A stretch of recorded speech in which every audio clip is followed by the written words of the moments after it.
Genèse chapitre 32. Jacob poursuivit son chemin, et des anges de Dieu le rencontrèrent.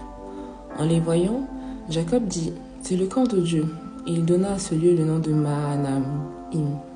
Jacob envoya devant lui des messagers à Ésaü, son frère, au pays de Séir, dans le territoire d'Édom. Il leur donna cet ordre, « Voici ce que vous direz à mon seigneur Ésaü.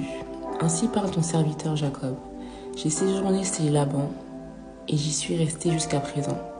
J'ai des bœufs, des ânes, des brebis, des serviteurs et des servantes, et j'envoie l'annoncer à mon Seigneur pour trouver grâce à tes yeux. » Les messagers revinrent auprès de Jacob en disant, « Nous sommes allés vers ton frère Ésaü, et il marche à ta rencontre avec 400 hommes. » Jacob fut effrayé et saisi d'angoisse. Il partagea en deux camps les gens qui étaient avec lui, les brebis, les bœufs et les chameaux, et il dit, « Si Ésaü vient contre l'un des camps et le bat, le camp qui restera pourra se sauver. » Jacob dit, « Dieu de mon père Abraham, Dieu de mon père Isaac, éternel, qui m'a dit, retourne dans ton pays et dans ton lieu de naissance, et je te ferai du bien. Je suis trop petit pour toutes les grâces et pour toute la fidélité dont tu as usé envers ton serviteur, car j'ai passé ce Jourdain avec mon bâton, et maintenant je forme deux camps. Délivre-moi, je te prie, de la main de mon frère, de la main d'Ésaü, car je crains qu'il ne vienne et qu'il ne me frappe, avec la mère et les enfants.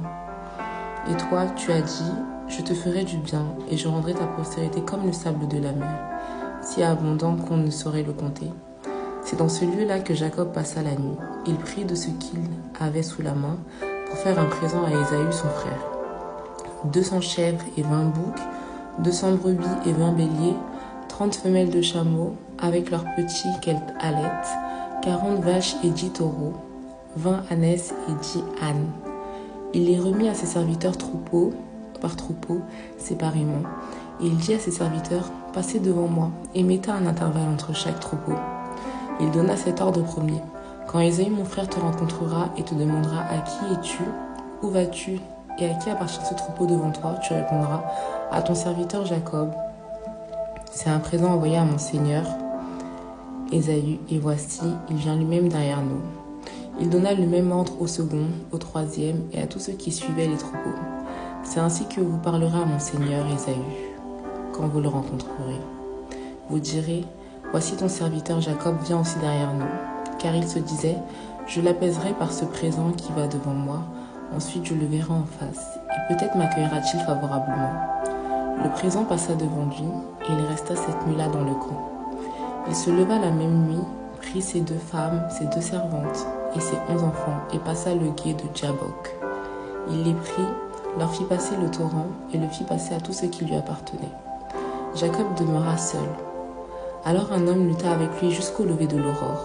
Voyant qu'il ne pouvait le vaincre, cet homme le frappa à l'emboîture de la hanche. Et l'emboîture de la hanche de Jacob se démit pendant qu'il luttait avec lui.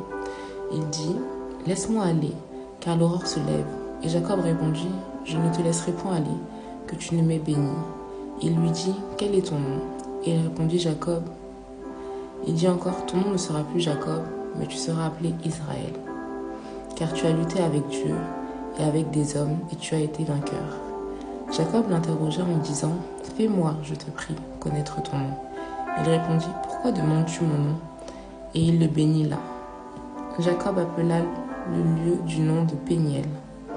Car, dit-il, j'ai vu Dieu face à face, et mon âme a été sauvée. Le soleil se levait lorsqu'il passa Péniel. Jacob boitait de la hanche. C'est pourquoi, jusqu'à ce jour, les enfants d'Israël ne mangent point le tendon qui est à l'emboîture de la hanche, car Dieu frappa Jacob à l'emboîture de la hanche, au tendon.